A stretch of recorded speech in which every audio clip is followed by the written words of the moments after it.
massa do ferro. Não estou nem preocupado com a massa do campo de gauge ainda.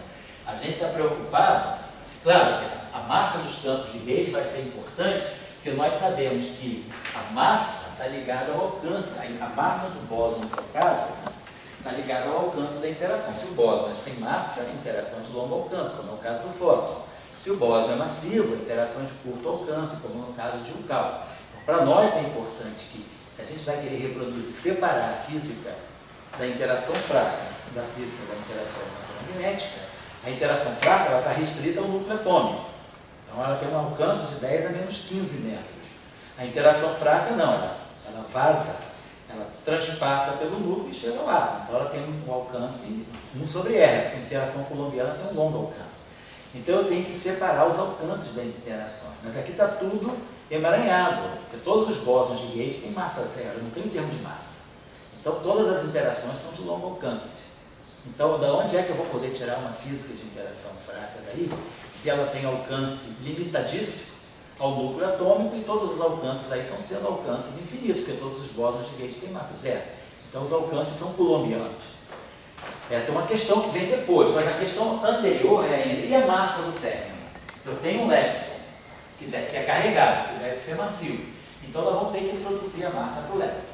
Muito bem, vamos olhar de novo a ação de Dirac. A ação de Dirac, quando a gente escreve elétron barrado I, gama I, lepton, menos massa, lepton barrado. É só para lembrar da estrutura da equação de Dirac. E a gente quebra essa equação de Dirac em componentes de quiralidade, que a gente tem o seguinte, a parte left, no setor cinético, ela se desacopla completamente da parte right, por causa da matriz gama 5, anticomputar com a matriz gama mi. E aí aqui fica lepton right barrado e gama mi, lepton right. Porém, na parte de massa, nós vamos ter menos m, lepton left barrado, lepton right. Menos m, lepton right barrado, lepton right. Então, para ter um termo de massa, eu preciso acoplar a parte left com a parte right. Preciso juntar. As interações de gauge não fazem isso. Nós sabemos que as interações de gauge, elas preservam a quiralidade. Deixa eu apagar isso aqui. Como é que está claro para a gente já sabe o que é.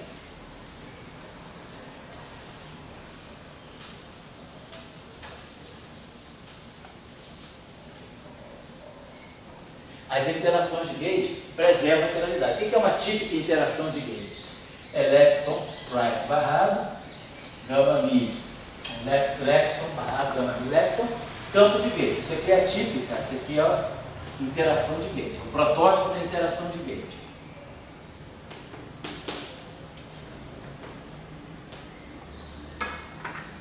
Então a interação de gauge, ela, como a matriz gama 5, de novo, a matriz gama 5, anticomuta com os gama mis, a parte left e a parte right se desacoplam. Então, nas interações de gauge, eu tenho left, campo de gauge, mais right, campo de gauge. Então, a interação de gauge, ela não troca a quiralidade, é uma interação que preserva a quiralidade. O férmion é o férmion que emite e o férmion que absorve, a quiralidade é a mesma. Tem alguma coisa que só mistura left com left. Ou right com right. Ela não mistura left com right. Mas uma interação escalar, uma interação tipo Yukawa, como é que é a interação tipo Yukawa?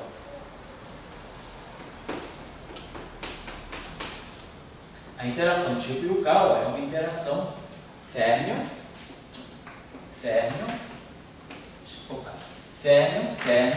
ou pode ser assim, lepton, escalar, ou lepton barrado, gama 5, lepton, φ. Então, a interação tipo Yukawa, ela ou tem a matriz identidade, ou tem a matriz gama 5. Então, ela vai dar para nós. Podemos botar aqui um outro escalar. Vou botar aqui um escalar S.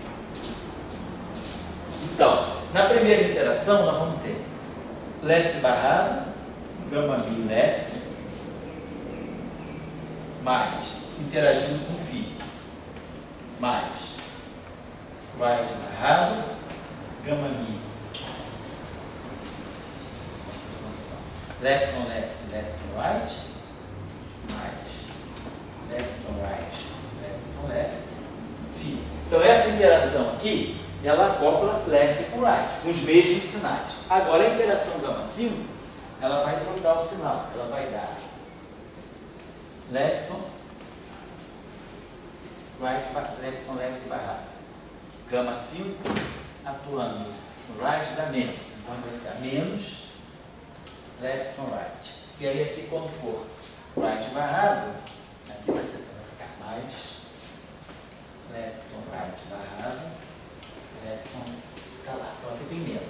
Então a interação sem gama 5, mas de qualquer maneira, ela é uma interação que os dois setores interagem igualmente com o ferro. Se eu tiver uma constante de acoplamento aqui de Cauchy, né, Y, né, eu tenho uma constante de acoplamento Y aqui, uma constante de acoplamento Y' aqui. Esse setor aqui, os dois setores interagem com a mesma constante de acoplamento. Aqui não, as constantes de acoplamento são diferentes. Então, é por isso que aqui tem a quebra de paridade, porque esse setor aqui vai interagir de forma diferente com esse aqui. Então, se esse cara aqui for um pseudo-escalar, né? Mas o que é importante é que a interação de um Cauchy, ela mistura espiralidades. Ela não é diagonal nas espiralidades. Então, o que a gente observa é o seguinte, o termo de massa, ele mistura as espiralidades. Então, a ideia original era, será que o termo de massa, ele não pode ser produzido, ele não é o resultado de uma interação, já que o termo de massa mistura a parte left com a parte right, ele pode ser o resultado de alguma interação com escalar. Quer dizer, se eu tiver uma interação tipo Yukawa, do tipo left on left barrado, left on right, e aí eu boto aqui um escalar, se esse escalar, né, puder, vamos dizer assim, se esse escalar se tornar uma constante, de uma configuração de campo possível, é campo constante. Se esse escalar se torna constante, eu gero um termo de massa a partir do escalar. Por quê? Porque a interação de Yukawa, ela mistura espiralidades. Então a ideia foi, vamos imaginar que a massa do ferro é resultado de um processo dinâmico, de um processo de interação, mas de interação com um escalar que pode adquirir, né, depois pode adquirir valor constante. Se esse escalar ficar com uma configuração de escalar constante, é equivalente a um termo de massa para o ferro. Então a nossa ideia, a ideia será, quer dizer, agora para introduzir a massa dos ferros, né, quer dizer, introdução, para introduzir massa no setor dos elétrons,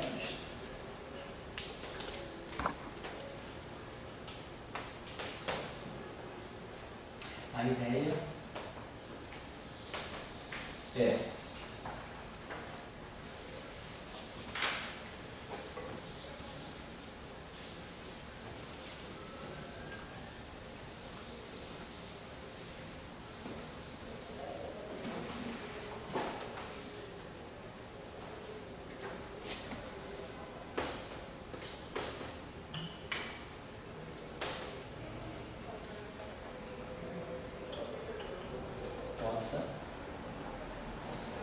se originar de uma interação.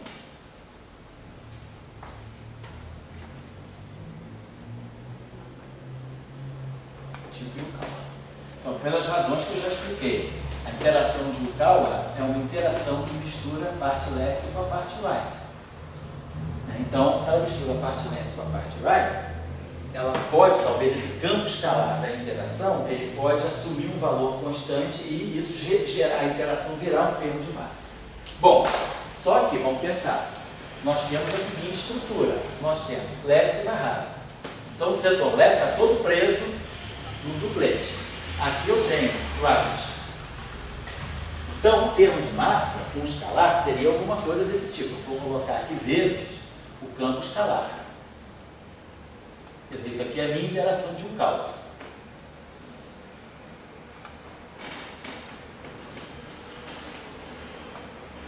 Minha interação de um cálculo é isso. Férmio escalar. Bom,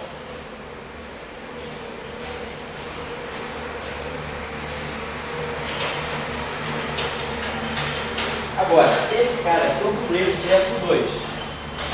Esse cara aqui é um singlete de SO2. Então, do ponto de vista do SO2, eu tenho um dublete, meio. Tenho um singlete, zero. Do ponto de vista do SO2, meio e zero. Meio com zero, dá meio. Então, essa combinação aqui, ela é um dublete de SO2. Ela tem número quântico meio de SO2.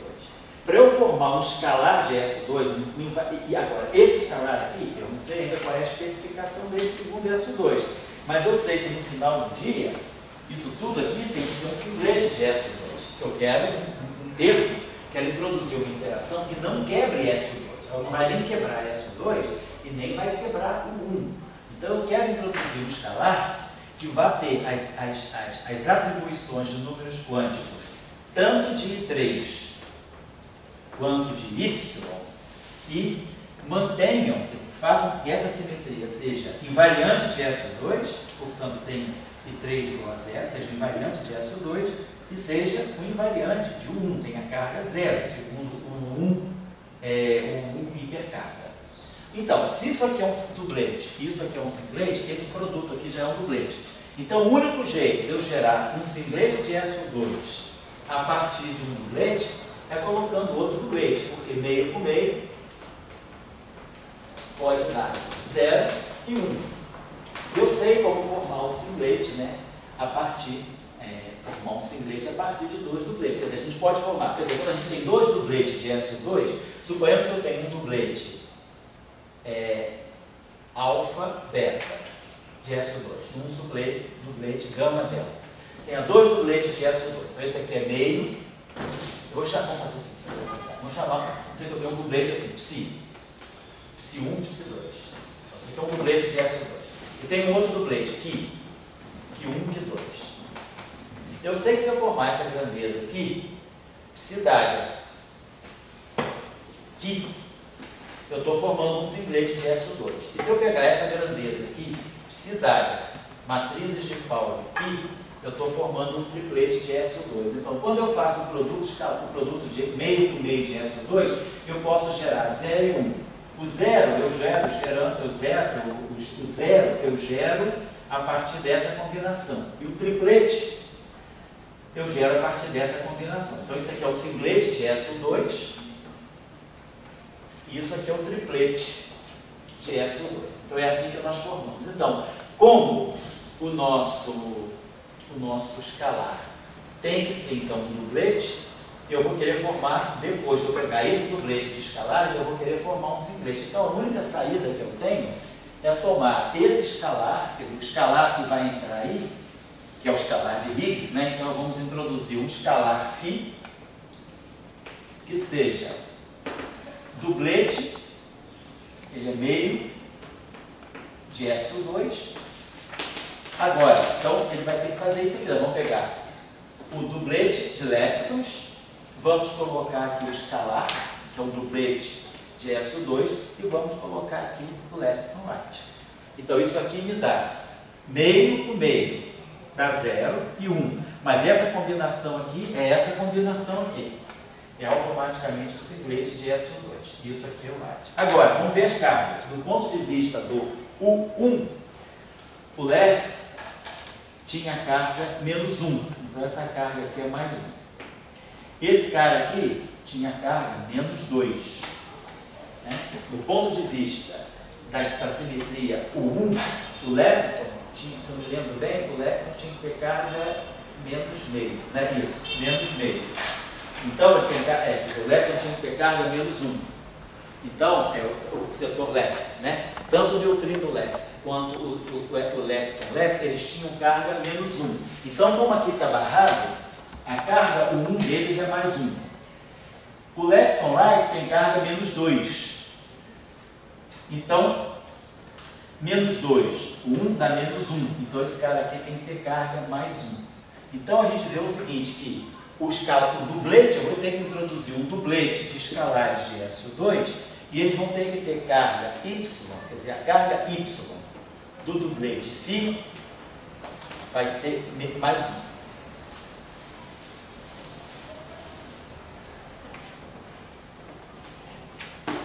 Então, com isso aqui eu garanto que essa interação aqui, vou botar uma constante de acoplamento, vamos chamar assim y left, é a constante de acoplamento de um cauda daquele lepton, aí left barrado, dublete de Higgs, lepton right. Então, essa interação aqui é uma interação tipo Yukawa, férmion escalar, ela é singlete de SO2, ela é invariante de SO2, porque se eu pegar as transformações de SO2 agora, é só lembrar que esse cara aqui se transformava no dublete. Então isso aqui era exponencial. Quem era a transformação? Vamos voltar aqui.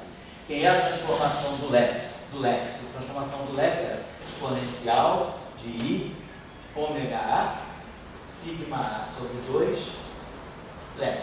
Então quando eu fizer o barrado disso, vai ficar a transformação de guerreira para lepton barrado, exponencial de menos I, ômega A, sigma A sobre 2. Aí quem é o φ? O φ ele tem carga mais 1, segundo, não, ele é um dublete de SO2, então ele se transforma da mesma maneira. Então vai ficar aqui exponencial de I, ômega B, sigma B sobre 2, φ. E esse cara aqui é invariante de SO2, então ele não se transforma segundo SO2. Então, essa exponencial é exatamente igual a essa se cancela. Então, isso aqui é invariante SO2, porque eu conheço a transformação SO2 do L e conheço a transformação L2 do φ, que é a mesma questão do dublete. Todos os dois são dubletes de SO2. Então, qualquer dublete se transforma assim. Então, essa transformação mata essa e o right não se transforma. Então, é invariante SO2? É. Agora, vamos ver a invariância 1. Qual é a carga desse cara aqui? A carga desse cara aqui era mais 1. Então, a transformação de fase dele vai ser lepton barrado, exponencial, menos I, alfa. A carga desse cara aqui então, a carga desse cara aqui é mais 1. Então, isso aqui fica menos 1. A carga desse cara aqui é mais 1. Então, vai ficar exponencial de I, alfa, φ. Uma coisa errada. Esse cara aqui tinha carga menos 1. Esse cara aqui tem carga mais 1, perdão. Porque a carga desse cara aqui, isso, era menos 1 para poder matar a carga do neutrino. Então a carga desse cara é menos 1, o L. Então o L barrado é mais 1. Então se o L se transforma dessa forma, isso é o L. O L barrado vai se transformar dessa forma. Tá certo? O φ se transforma desse modo porque já tem carga mais 1. E aí o lepton right tem carga menos 2. Ele é menos 2 e alfa lepton right. Então, as fases se cancelam. Então, essa interação aqui é invariante SO2 e é invariante U1. Perfeito. É a interação. Então, agora, mas se esse cara aqui tem essas atribuições, ele tem que ser acoplado. Ele não é neutro segundo SO2 e não é neutro segundo U1. Então, ele tem que se acoplar.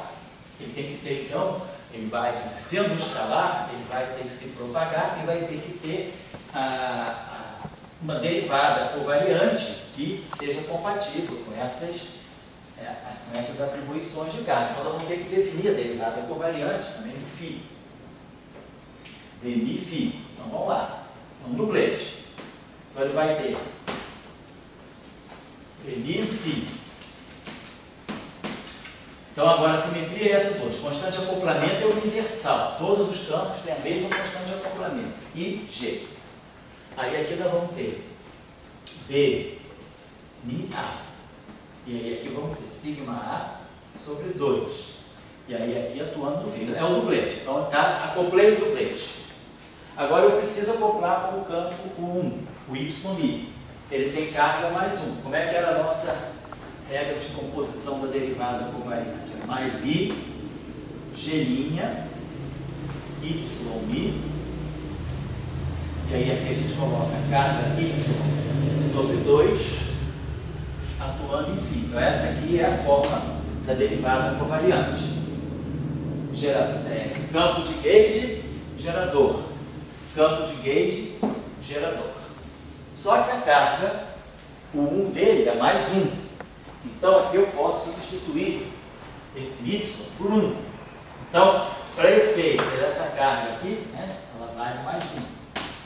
Então, eu vou dizer que esse termo aqui para nós é I sobre 2, G', YI, φ.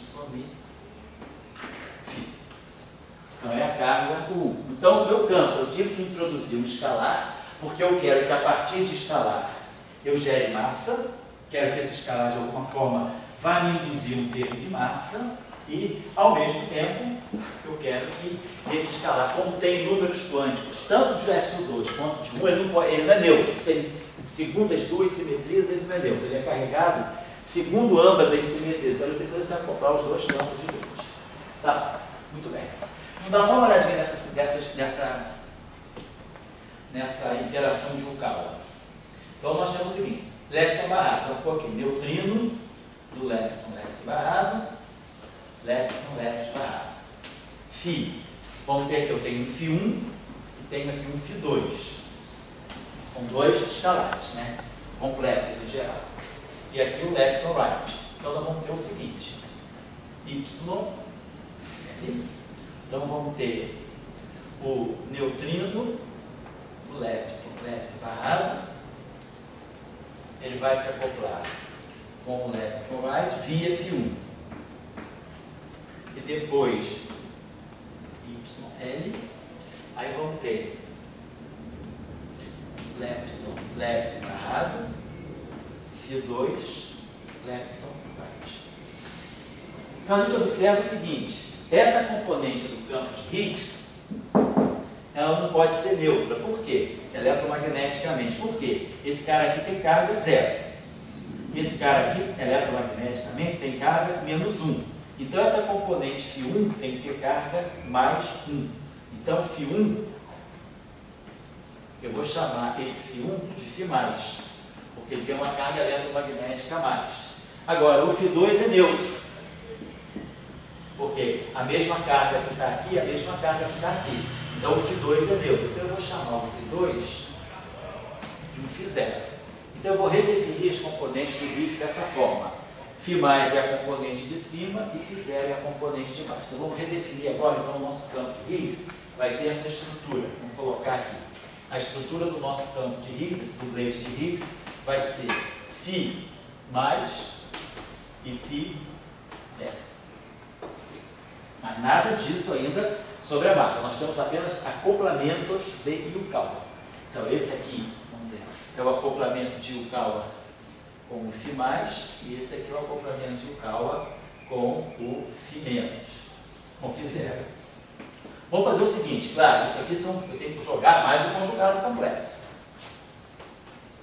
Isso aqui tem que ser real, o lagrangiano tem que ser real. Então, é claro, eu estou jogando aqui mais Y, né? Aí vamos pensar, lepton right barrado, neutrino lepton, e aí Φ+ star. Φ+ star é um fimento, posso até chamar de fimentos, que é o Φ+ star. E mais depois esse aqui, mais Y lepton. Vamos tomar a constante de acoplamento reais, lepton right barrado, lepton left, Φ0 star. Ninguém disse que o Φ0 é real, estou dizendo que ele é neutro, mas não estou dizendo que ele é real, é um campo complexo neutro.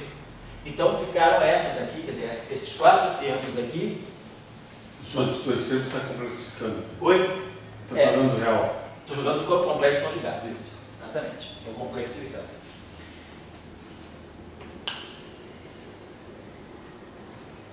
Então, olhando para cá, o que a gente espera? A gente espera que esse campo aqui nunca adquira uma configuração constante, porque ele nunca vai poder dar massa. Isso aqui nunca vai poder ser um termo de massa, porque se isso aqui fosse um termo de massa, isso aqui daria violando a carga elétrica. Mas o Φ0 não, o Φ0 pode adquirir uma configuração constante, porque ele vai estar misturando dois campos de mesma carga e no fundo ele vai estar dando massa.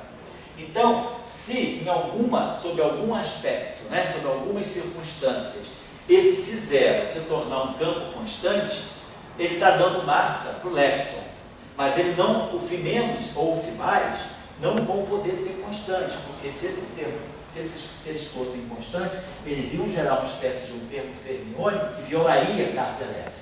Então, não tem, mas vamos ver. Mas isso tudo é uma previsão, nós estamos apenas organizando. Então a gente já sabe quais vão ser as interações. Então nós parametrizamos o nosso campo φ dessa forma, tudo aqui. Agora, só para finalizar, vamos dar uma olhadinha então, nas interações de gauge do Higgs, do dublês de escalares. Então, o campo de Higgs ele entra já com as especificações SO2 e o 1 fixadas pelas especificações SO2 e o 1 dos leptons, tanto do setor léptico quanto do setor lácteo. Aqui. E aí, nós vamos para o seguinte: o termo é demi, termo de tipo, né? Demi. Então, vamos botar aqui o setor de Higgs. Vamos botar aqui o setor de Higgs.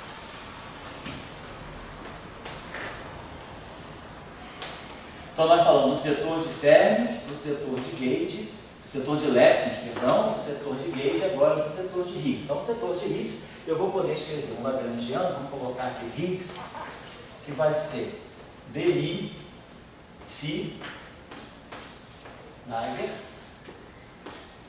dmi φ. Agora, nada me impede de introduzir aqui o termo que vai ser menos, né, esse chamado potencial de Higgs, do φ. E aí a gente já sabe, né, que o potencial escalar ele tem que ser no máximo 4. Então a gente pode introduzir aqui, a gente introduz aqui um termo que vai ser M2, chama esse termo aqui de Mi2, φ Dagger φ. Isso? Oi? Esse potencial é de alta interação? É de alta interação, mais lambda, exatamente, sobre 4.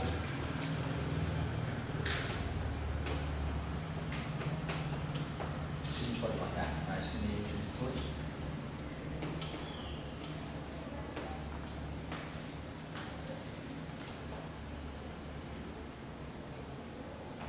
Assim.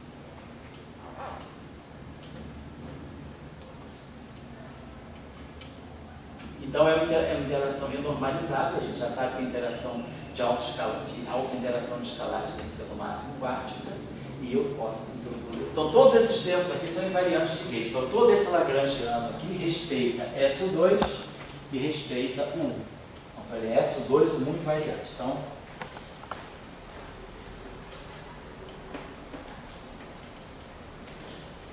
invariante sobre SO2.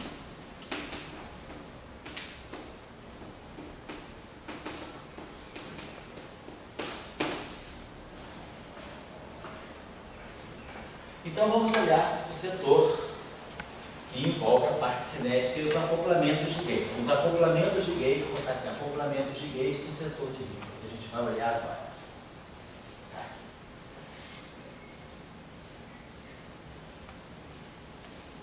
Então vamos escrever aqui o dmi φ Dagger.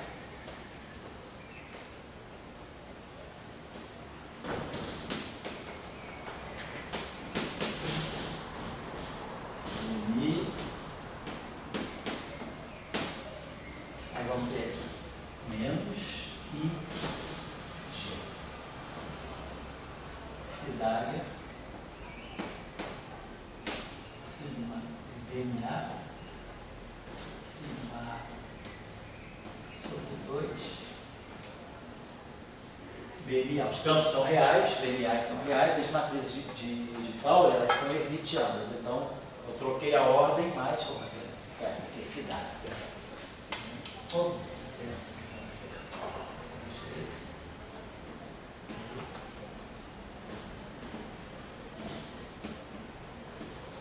tirei o conjugado hermitiano desse termo aqui, menos IG, φ Dagger, sigma A sobre 2, menos. E vou tirar o conjugado hermitiano desse aqui, então menos I. Quando esse termo aqui deu 1, então aqui eu posso tirar isso aqui, vou botar aqui já mais um meio, I sobre 2, φ.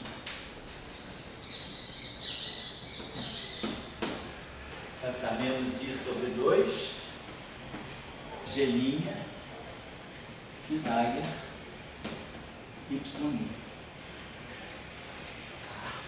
Então agora, as interações do setor de Higgs vem daqui, vamos lá. Vai ficar dmi φ Dagger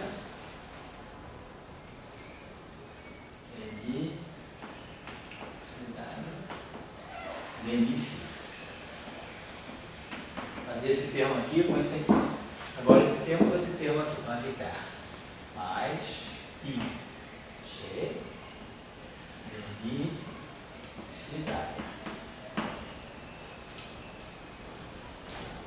Vamos botar IG sobre 2.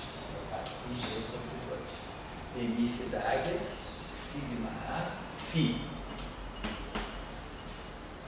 Demi-A.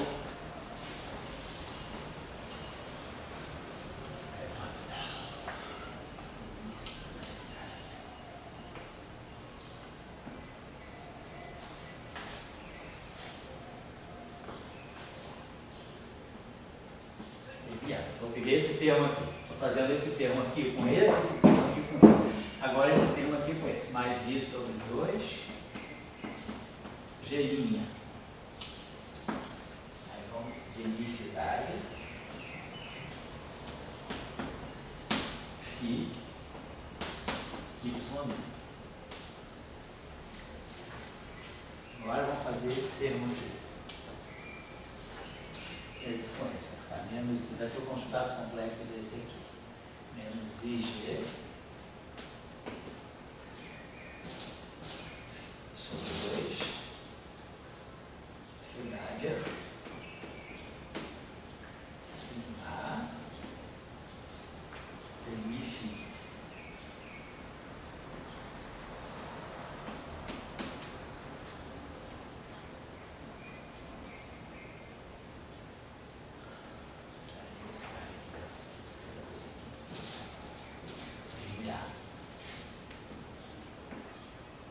É esse aqui, né? Estou dando primeiro que está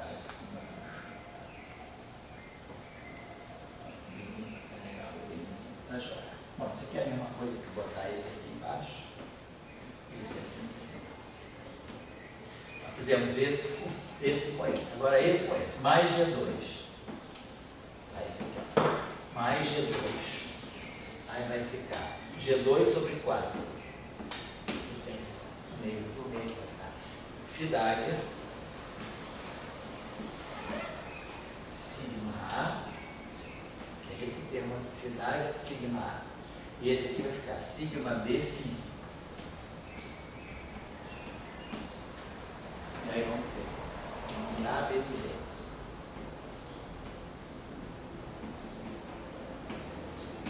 Esse termo com esse termo cruzou aqui. Então fica mais G2 sobre 4, Fi,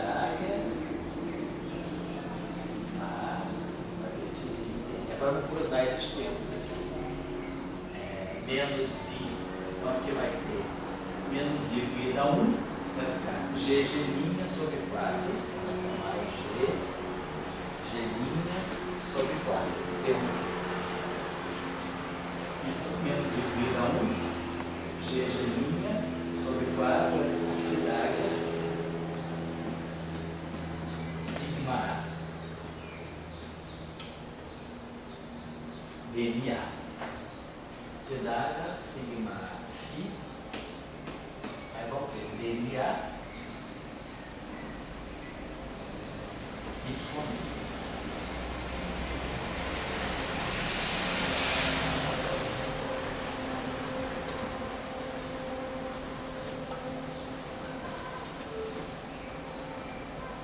Nós fizemos esses três aqui. Agora esses aqui.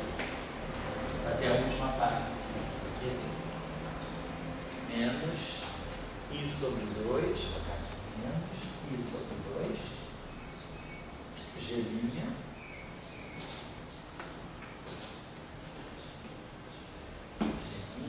Fi, Demi-Fi, Y'. Esse termo. Opa, é isso com aquele primeiro. Tem que bater com esse aqui, que é o conjugado complexo desse aqui. Menos I sobre 2, G', Fi,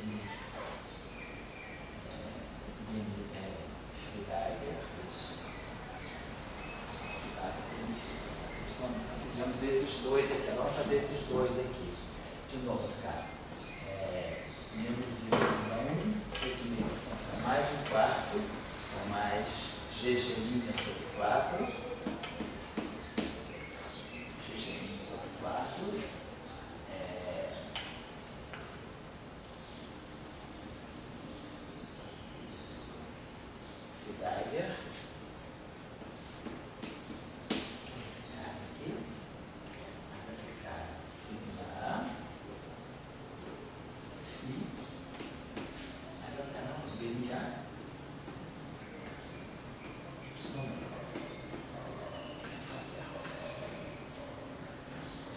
exatamente igual a isso, porque se eu tirar o conjugado complexo desse aqui, é exatamente esse aqui, fica φ sigma A dNA y.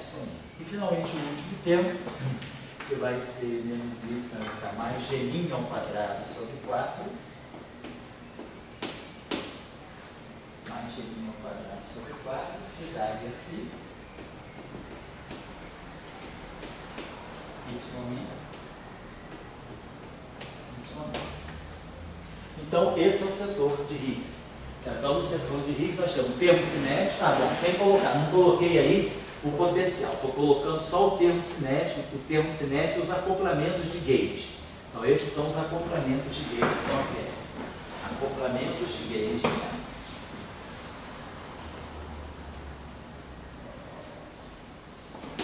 De gauge do Higgs.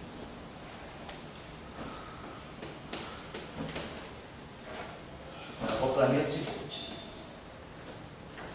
O potencial é para deixar de uma cara mais. Vou deixar, não, só para a gente supõe que o Lagrangiano todo é tudo isso menos o potencial.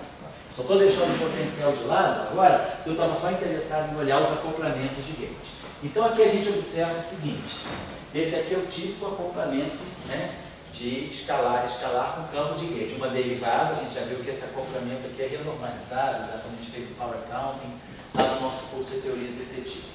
Esse cara aqui também é o acoplamento típico cúbico dos campos de gauge, que é esse terminho. Agora, nós temos o acoplamento de dois campos escalares com dois campos de gauge. São esses aqui, ó. Dois escalares, dois campos de gauge. Dois escalares, dois campos de gauge. Dois escalares, dois campos de gauge. Dois escalares, são aqueles versos que a gente chamava de, lá no nosso curso a gente chamou de siglo. São os versos da gaivota. A gente acopla escalar, campo de gauge e campo de gauge. São os acoplamentos da eletrodinâmica escalar, típicos da eletrodinâmica escalar. Esses aqui são os acoplamentos com um campo de gauge só. Seria esse acoplamento, um acoplamento tradicional. Campo de gauge é escalar, campo de gauge, com uma constante de acoplamento. E esses aqui os acoplamentos quadráticos nas constantes de acoplamento. G2, GG', GG' e G' ao quadrado. Então a gente tem todos os acoplamentos de gauge do setor de Higgs aí, mais o potencial de Higgs. Vamos na próxima aula. Então, o que nós fizemos? Então a gente tem que entender o que a gente montou essas peças. Por que a gente introduziu o escalar? A gente introduziu o escalar preocupado com a questão de gerar massa para os férreos. Afinal de contas, eu quero ter aquele elétron carregado, deve ser o elétron, pode ser o muon, pode ser o tal. Então eu tenho que gerar massa para os férreos carregados. E aí a ideia é que as massas, elas vêm de interações. E aí a gente sabe que uma interação típica de Yukawa, que é uma interação única, né? Que é férmio, escalar, ela mistura as quiralidades. Left barrado, right. Right barrado, left, com escalar. Então o escalar ele mistura as quiralidades. Então se o escalar se torna uma constante, se eu tenho uma configuração de campo escalar constante, se a dinâmica do campo escalar me dá uma constante, então o termo de Yukawa, o acoplamento de Yukawa vira uma massa. Então o campo de Higgs foi introduzido para gerar uma possibilidade de massa para os férreos. Agora o que a gente observa também é o seguinte: se esses escalares se tornarem constantes, eu posso ter termos de massa nos campos de gauge. Eu vou ter termos quadráticos nos campos de gauge. Se esse cara aqui, se o campo de Higgs ficar constante, como ele, da mesma forma que ele vai dar massa para os escalares, para os férreos, ele vai dar um termo de massa, tipo Proca, de Broglie-Proca, quadrático do campo de gauge. Porque isso aqui vai ficar constante.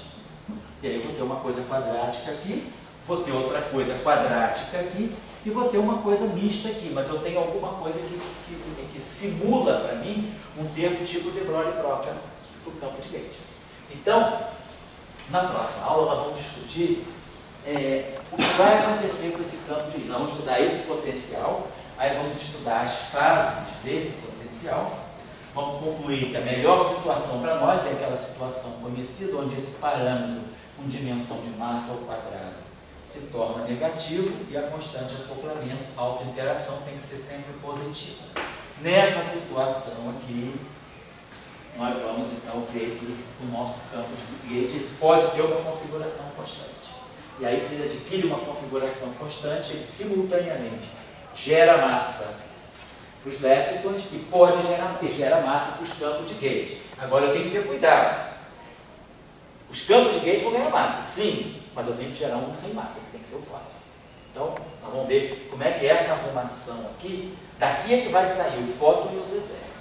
Então, aqui a gente já viu que dessa interação aqui, a gente vai ver depois onde vai estar o W+, W-, quer dizer, está tudo aqui, né? Vamos dizer, está tudo nessas configurações aqui. Quando eu escrevo BMA, sigma A, a gente já viu que ficava BMI3, um BMI carregado positivamente, um BMI carregado negativamente dentro do BMI3. Então, a gente já viu que temos campos carregados e campos neutros. Dois campos neutros, o BMI3 e o YMI. Então, o fóton ele tem que sair daí. O fóton tem que ser alguma coisa neutra. Ele tem que estar no caminho do BMI3 com o YMI. Então, na próxima aula, a gente vai ver como é que fica a questão da massa. E aí a gente vai ver o potencial de Higgs, vai ver o que é a quebra espontânea da simetria, e aí, com a quebra espontânea da simetria, nós vamos ver o aparecimento das massas. Quer dizer, o campo de Higgs ele gera massa para todo mundo, para os campos de gauge e para os campos de leptônio, depois para os campos dos quartos. Ele gera massa para todo mundo. Então, a gente começa com todo mundo sem massa, todo mundo sem massa.